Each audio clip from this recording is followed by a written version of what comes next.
kwento ko lang sa inyo, kahapon hindi ako dinilit ko yung yung unang background ko sa inyo na umpisa, yung sa starting.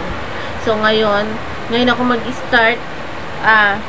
Kahapon nanggaling kami sa marami kami pinuntahan kahapon, yung sa bagong chapter, and then nagpunta kami ng Daraitan. Wow, ang ganda ng experience ko.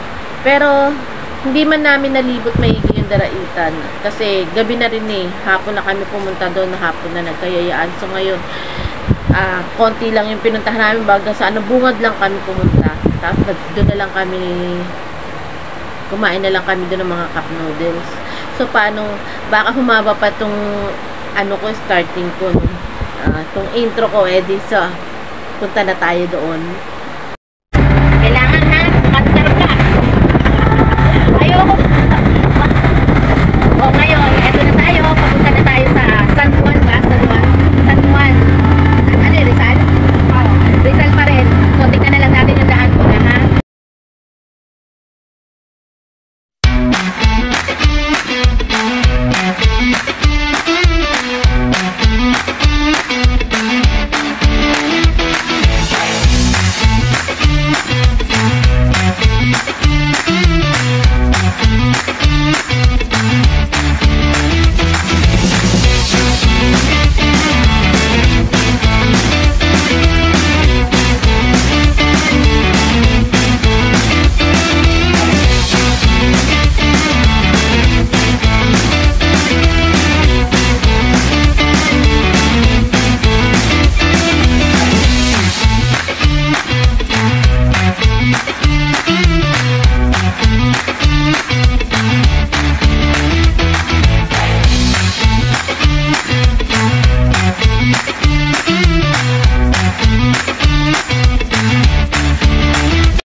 German namin. Pagka kasi maraming alam Opo.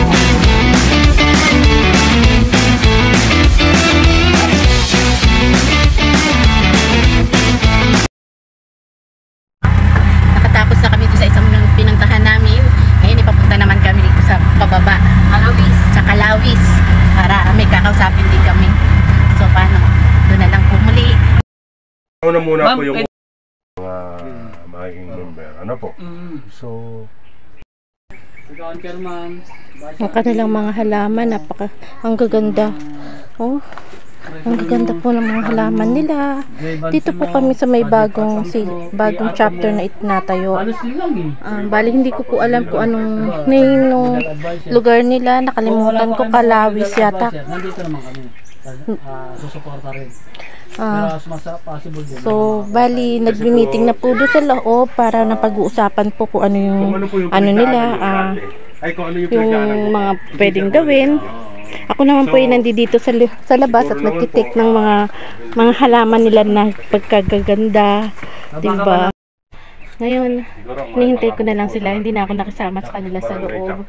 Pero nakikinig naman po ako doon sa meeting namin kung ano po yung magiging result ng meeting sa loob para sa pagtatayo ng chapter dito sa kanilang lugar. Kasi hindi ko masyado alam kung ano yung pangalan dito. Kaya hindi ko sa inyo masabi. Pero mamaya po, ilalagay ko na lang dito kung ano yung lugar na to, ha? Pasensya na po kayo kasi hindi po ako masyadong familiar sa lugar na itong mga pinuntahan namin. Pero malapit lang din naman to kung may sasakyan. Malapit lang to sa amin. So, kasi parte pa rin to ng Antipolo. So, kaya pasensya na kayo, ha. Pero eto may pakita ko lang sa inyo kung ano yung mga ginagawa ko sa labas. Ngayon nandito kasi kami para kausapin yung mga buhayin, yung mga CCW na mga pioneer noon at binubuhay po namin ngayon.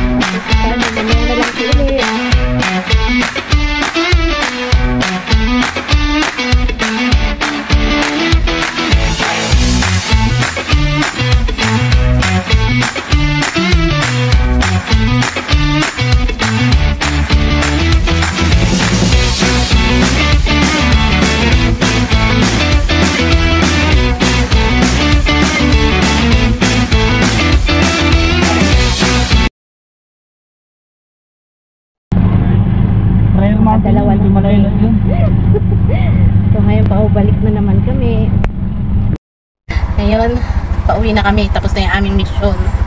Hindi ko ngayon alam kung paano, saan kami pupunta ngayon. Pauwi na kami. No, ma'am. Uwi na kami. So, sa bahay na lang tayo ulit magkita-kita. Hanggang dito na lang po muna ang aming lakad ng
Nakabalik na kami niyan sa office ng CCW sa shop na ma'am. So, ang aming sekretary na si Rose Canlao. mga mamshi, papunta tayo ngayon ng Daraitan. So, kita-kita tayo doon, ha? Malayo na yung nararating namin. Hindi ko lang alam kung saan na kami. Mga mamshi, alam nyo po ba na pag ako'y iniwan nila dito, hindi na po ako makakauwi sa amin. Kaya hanggang kailangan meron tayong dokumentaryo kung paano ako uuwi. So mga mamshi, yung pupuntahan namin, ngayon ko lang ito mapupuntahan. Sasama ko kayo doon, ha? So, para pag uuwi ako, kayo din ang tatanungin ko kung paano pag ako'y kanilang iniwan.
road na po, pero ongoing yung ano nila, yung continue yung paggawa nila ng kalsada. Diba? Ang galing.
Mga mamshi, yung aming hirap na pagpunta rito ng sasakyan, sulit naman po pala. O, tignan nyo, dyan pa lang, bungad pa lang po mga mamshi. Okay na, may mga cottage. Ay, nakita ko na to do sa vlog ni Benty Boy. Ni Mr. Benty Boy. Nakita ko na to. Ngayon, kami naman ngayon ang pumunta rito. Watch out. Mr. Benty Boy, nakarating ako doon sa napuntahan mo. Eto, nakita ko na pala to. Akala ko yung kila Rina sa Kalinga Prap, nagpunta na po sila dito. Dito po pala sila pumunta. Ngayon isasakay siya. Ay, siya na, malabo. Ganda.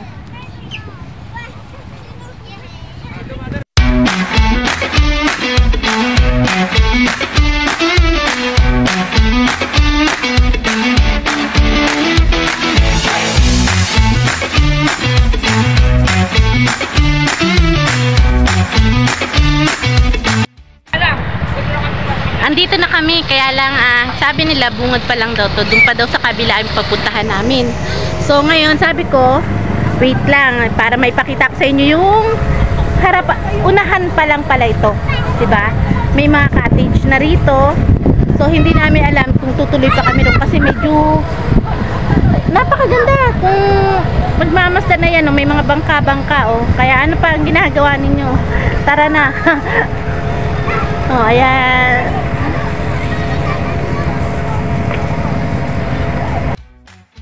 Dito kami. Ayun na. Nandito kami ngayon sa Daraitan.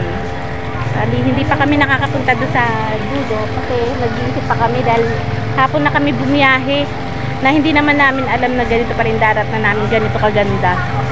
So, nagpaplano kami na may another meeting kami para sa pagpaplano kung kailan kami babalik dito na kasamang mga aming grupo. Ngayon, dito silip-silip lang muna tayo, ha? Mga mamshi. So, paano mga mamshi? Hanggang dito lang muna tayo. Ito lang muna may papakita ko sa inyo, mga mamshi, kasi hanggang dito lang yung aming mapupuntahan sa ngayon, ha? Hindi pa namin malilibot siguro ito dahil hapon na, maggagabi na rin po. Diba? Ang ganda-ganda ng place nila,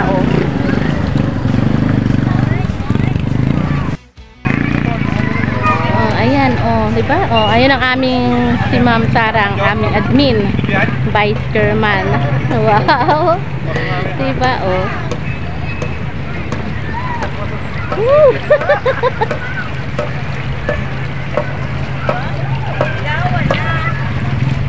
Hindi ko alam yung tricycle pwedeng isakay sa bangka.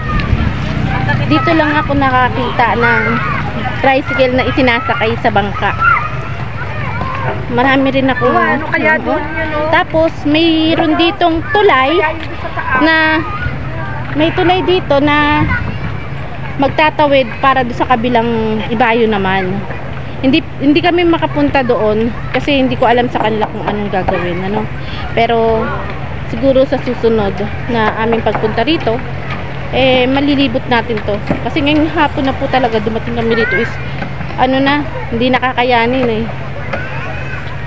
Siguro hanggang tingin-tingin lang muna kami dito, pero malamig dito mga mamshi, masasabi ko sa inyo.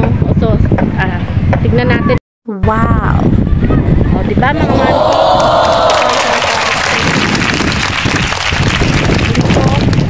then sapa. Oo, ayan yung tulay na pwede namin akitin o puntahan para makatawid kami doon. So hindi ko alam sa mga kasama ko kung anong mangyayari. So ayan yung tricycle na isinakay sa bangka, hindi ba? Wow, o bayanihan sila. Hindi ko alam kung magkano entrance doon at magkano yung ano nila doon, pero gusto ko doon pumunta mga mamshi. Talagang babalik ako rito para maipakita sa inyo yung kabuuan nitong Daraitan na to. Sa ngayon hindi ko po sa inyo maipakita kasi gawa nga ng ay nandito pala ako sa anuhan ng bangka.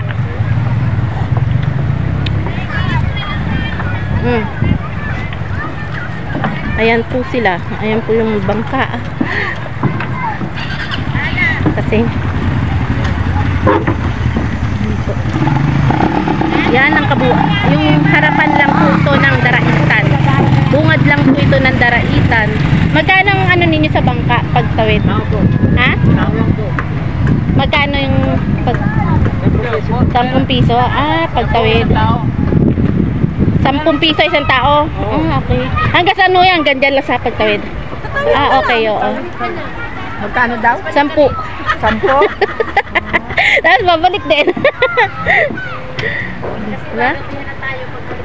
Hindi kayo ma'am para dito. Ayun, ano, one way.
Mamshi, dahil sa wala kaming handa at wala kaming ready basta punta lang kami rito, eto po na pala naming gutom. Medyo madilim yung aking kuha. Against the light tayo mga mamshi. Nakaupo kami muna dito dahil Hindi po, antipolo. nagutom po kami, so magmerienda po muna kami. Antipolo kami ma'am. Dahil malayo pa yung aming biyahe, papunta pa kami ng Antipolo, nandito kami sa Tanay. Tanay na to, diba? Oo. Sa Daraitan. Pag kayo ma'am namamalingki, saan kayo Susunod. namamalingki? Susunod, alam na namin kung ano yung gagawin namin. Sa loob. Kung paano kami makakarating dito at ano mga kailangan namin bitbitin pagka kami pumunta rito. So, nagplano na po. Para matatahila. So, ngayon, Dalawa yan. dito tayo, ha? Kain muna tayo, mga mamshi, mga sisilabs. Ayan po, kakainan po muna. Diba? Puro noodles lang po muna kami. Dahil yun lang po yung makakain namin dito sa ngayon.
Hello! Andito na po ako sa bahay. Nakarating po. Kadarating lang po namin. Kumain lang ako. Hindi ko na sa inyo naipakita yung pagdating namin. Ano? Ay nako, struggle yung pag-uwi namin. Enjoy. Maganda yung pinuntahan namin. Yung pag-uwi namin, nako, mga mamsi. Pero kahit ganun pa nangyari, basta kay Lord ka nakakapit, magliligtas ka. Kasi, kwento ko lang, yung badyan sinasakyan namin, natanggal, biglang, kasi dumaan kami sa madilim na lugar ng bandang Tanay, nawala ng ilaw yung harapan. So, struggle kami, kasi wala kaming ilaw nasa madilim kaming lugar, tapos highway pa, kaya medyo nangarag kami, natakot kami lahat. Pero buti na lang, kahit papaano, sa tulong